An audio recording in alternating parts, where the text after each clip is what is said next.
مفتی صاحب کے YouTube channels کو سبسکرائب کیجئے اور ان کے تازہ بیانات کے ذریعے اپنی علمی، اصلاحی اور فکری آبیاری کرتے رہیں۔ یہ اللہ نے فیصلہ کیا ہے کہ اللہ تعالیٰ تجھے ایک بیٹا عطا فرمائے۔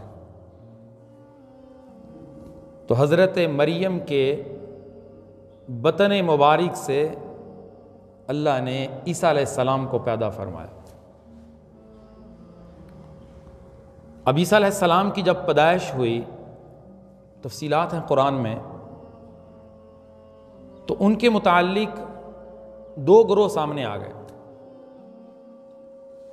ایک گروہ یہودیوں کا تھا جس کا عقیدہ عیسیٰ علیہ السلام کے متعلق یہ تھا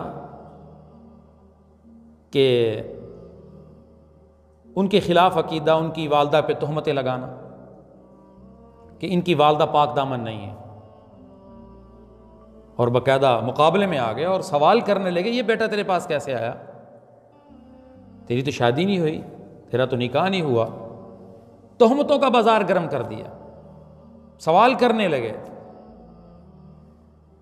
تو حضرت مریم نے بیٹے کی طرف اشارہ کیا، اس سے پوچھو۔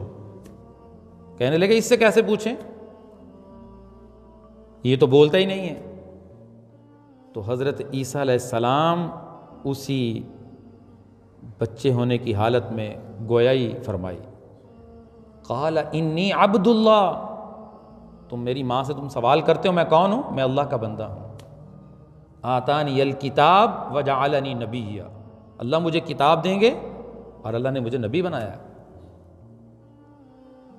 ایک معجزہ ظاہر ہوا عیسیٰ علیہ السلام کا کہ اس اتنے چھوٹے ہونے کی حالت میں ان کی گفتگو کرنا، ان کا بولنا، یہ معجزہ تھا۔ لیکن یہود آپ کی جان کے دشمن بن گئے، آپ کی جان کے دشمن بن گئے، اور کہنے لگے ہم نے عیسیٰ علیہ السلام کو قتل کر دیا اور سولی پہ چڑھا دیا، ختم ہو گئے۔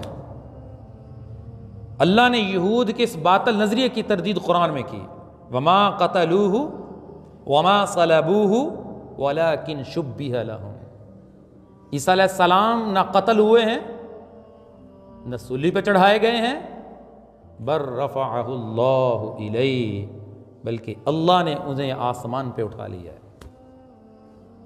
ان کے گمان میں عیسیٰ علیہ السلام کو ہم نے ختم کر دیا، لیکن عیسیٰ علیہ السلام حقیقت کے اعتبار سے آسمانوں پہ تشریف لے گئے۔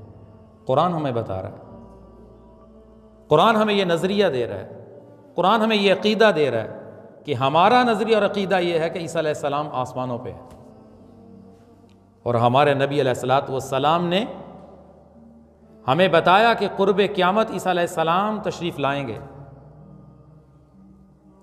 دجال کو قتل کریں گے، روضہ رسول میں دفن ہوں گے۔ یہ ساری تفصیلات احادیث میں موجود ہیں۔ تو یہودیوں کے اس باطل نظریے کی تردید قرآن نے کی کہ تمہارا نظریہ غلط ہے۔ Thanks for watching. Don't forget to like, comment